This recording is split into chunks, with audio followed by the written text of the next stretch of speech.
Hello friends, welcome to math and science simplified. तो आज का वीडियो रियल नंबर्स पे होने वाला है।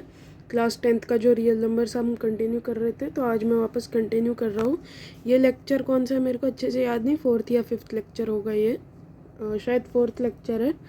तो आज हम कवर करने वाले फंडामेंटल थ्योरम ऑफ अरिथमेटिक। मैंने बोला था पिछले लेक्चर में कि हम क्वेश्चंस लेने वाले हैं, बट क्वेश्चंस से पहले हम फंडामेंटल थ्योरम ऑफ अरिथमेटिक को ख़त्म कर देते हैं। वो ज़्यादा बढ़िया होगा। उसके बाद आराम से क्वेश्चंस निपटाते रहेंगे, सॉल्व्ड एग्जांपल पे सॉल्व्ड एग्जांपल लेते जाएंगे। एक वीडियो में मैं 2 लूँगा सॉल्व्ड एग्जांपल्स, जैसे हम काइनेमेटिक्स के लिए करते थे कि एक में एक ही ले रहे थे, वैसे नहीं, एक वीडियो में 2 ले लूँगा। तो जल्दी जल्दी बहुत सारे क्वेश्चंस कवर हो जाएंगे और आपकी बहुत अच्छी तैयारी हो जाएगी। तो फंडामेंटल थ्योरम ऑफ अरिथमेटिक कोई बहुत बड़ी चीज़ नहीं है, बहुत आसान चीज़ है फंडामेंटल थ्योरम ऑफ अरिथमेटिक। तो मेनली तो हमें पूरा स्टेटमेंट जानने की कोई ज़रूरत नहीं है, मैथ्स पढ़नी है हमें। तो मेनली अगर बोला जाए तो फंडामेंटल थ्योरम ऑफ अरिथमेटिक जो है,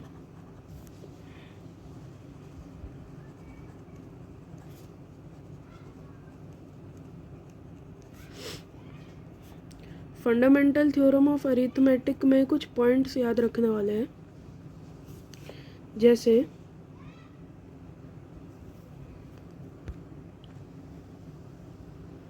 every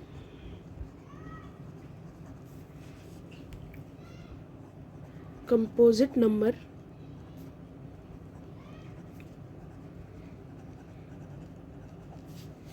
can be represented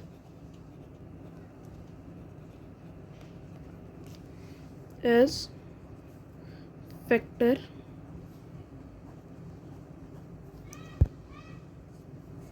of primes। मतलब कोई भी कंपोजिट नंबर आप ले लीजिए, अब वो कंपोजिट नंबर कौन सा भी रहने दो। कंपोजिट नंबर के बारे में तो आप सब जानते ही रहेंगे, क्योंकि मैंने रियल नंबर्स, जब मैं इंट्रोडक्टरी पार्ट चल रहा था रियल नंबर्स का, तभी मैंने आपको बता दिया था जो नंबर्स प्राइम नहीं होते हैं वो कंपोजिट होते हैं, और प्राइम नंबर्स वो होते हैं जिनके 1 के अलावा कोई और फैक्टर नहीं होता, और वो नेचुरल होते हैं। ये भी मैंने बताया था, वो वीडियो अच्छे से देख लेना, समझ जाएगा आपको डिफरेंस आराम से। तो कंपोजिट नंबर जो है, कौन सा भी कंपोजिट नंबर रहने दो, हम उसे प्राइम के फैक्टर में, मतलब फैक्टर ऑफ प्राइम्स, मतलब जैसे हम अगर ले कंपोजिट नंबर 6 ले लें, 6 एक कंपोजिट नंबर है, इसके 6 भी इसका फैक्टर है, 1 भी इसका फैक्टर है, 2 भी इसका फैक्टर है, 3 भी इसका फैक्टर है। तो इसको आप फैक्टर ऑफ प्राइम्स में लिख सकते हो, 2 इंटू 3, ये दोनों प्राइम नंबर है, तो इसको आप फैक्टर ऑफ प्राइम्स में लिख सकते हो। ऐसा ज़रूरी नहीं है कि कोई कंपोजिट नंबर को ही आपको इसके प्रोडक्ट में लाना पड़ेगा। और ये एक मतलब ये होता है, मतलब आपको कोई क्वेश्चन में दे दिया कि तुम प्रूव करो कि ये नंबर कंपोजिट है, तो आप ऐसे दिखा सकते हो, from theorem of arithmetic, fundamental theorem of arithmetic, every composite number can be represented age factor of primes. और फिर अगर उसमें कुछ मैनिपुलेशन होगी तो वो करके पूरे प्राइम नंबर्स प्रोडक्ट में ला देना और बस प्रूव हो जाएगा। तो वैसे ही आप 7 प्राइम नंबर हो गया, 8 है, 8 को आप 2 क्यूब लिख सकते हो, है ना, 2 इंटू 2 इंटू 2, तो ये भी फैक्टर ऑफ प्राइम हो गया। तो ऐसे ही कंपोजिट नंबर्स को आप ऐसे रिप्रेजेंट कर सकते हो। तो ये तो फर्स्ट पॉइंट हो गया फंडामेंटल थ्योरम ऑफ अरिथमेटिक से। अब सेकंड पॉइंट डिस्कस करते हैं।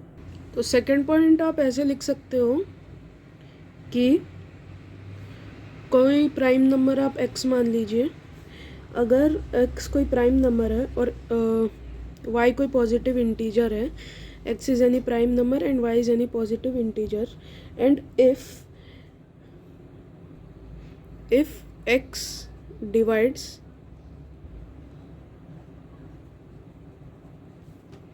y square, then x divides y also।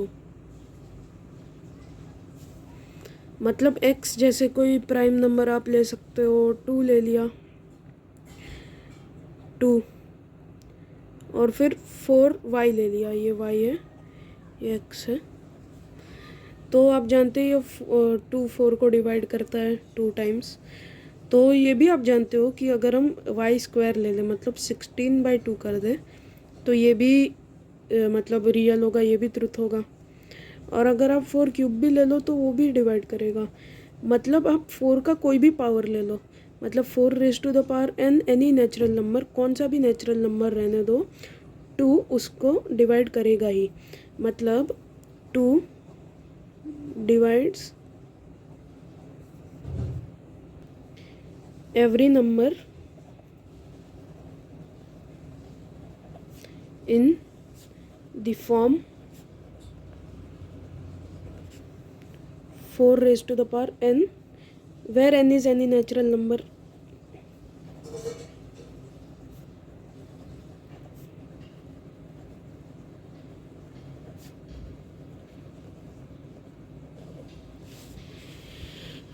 मतलब 2 जो है हर एक नंबर को डिवाइड करेगा जो 4 raised to the power n के फॉर्म में होगा।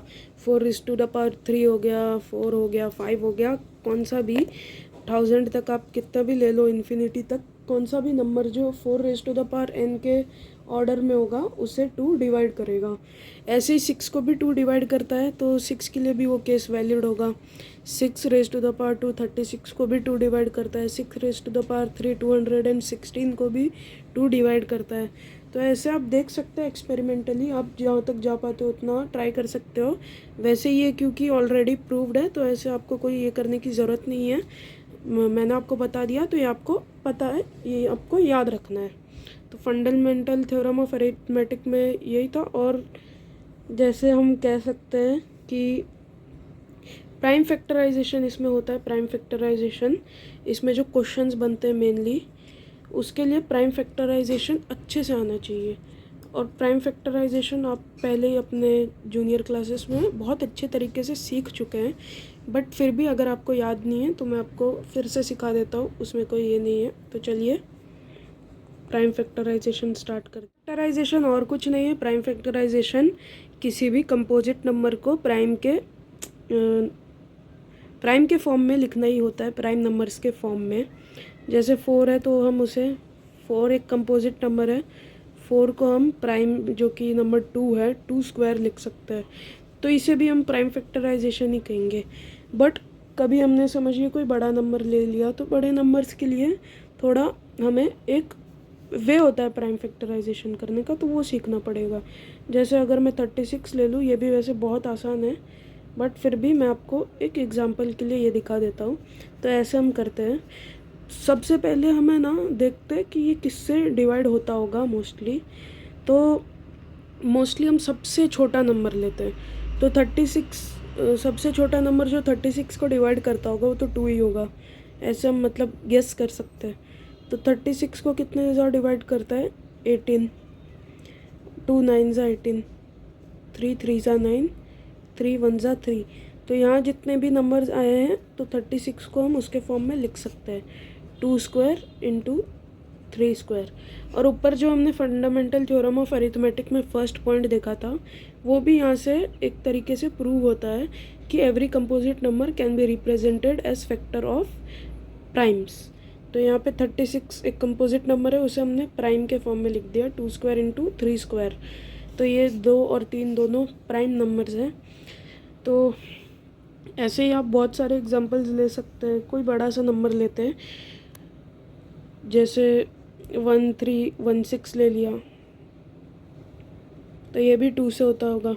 2 6 12, 2 5 10, 2 8 16, 2 3 6, 2 2 4, 2 9 18। फिर ये आ गया 329, ये किससे होता होगा, तो ये आपको चेक करना पड़ेगा। इससे अगर हम देखें तो ये होता होगा 7 से, 7 4 28, 4 7 7 49। और फिर यहाँ पे 47 आ गया। 47 एक प्राइम नंबर है, तो यहीं पे हम अपना फैक्टराइजेशन रोक देंगे। प्राइम नंबर जैसे ही आ गया तो वो तो किसी से डिवाइड होगा नहीं, क्योंकि प्राइम है, प्राइम का वही होता ही है, किसी से डिवाइड ही नहीं होता है, बहुत चर्बी है प्राइम को। तो यहाँ पे हम डायरेक्टली जो यहाँ पे नंबर्स आए उसके मल्टीपल्स में लिख देंगे। तो 2 स्क्वायर इंटू 7 इंटू 47। अब आप इसे ऐसे भी लिख सकते हो, 2 इंटू 2 इंटू 7 इंटू 47, बट ऐसे लिखना ज़्यादा बढ़िया होता है, और हम छोटे से बड़े नंबर की तरफ जाएं वो भी ज़्यादा बढ़िया होता है। नहीं तो आप इसे कैसे भी लिख सकते हो, वो आपके ऊपर है, आपकी मर्ज़ी है, वो आप जैसे इसे लिखना चाहे वो आप लिख सकते हो। तो यहाँ पे 1316, तो इतने एग्जांपल्स तो प्राइम फैक्टराइजेशन समझने के लिए काफ़ी है।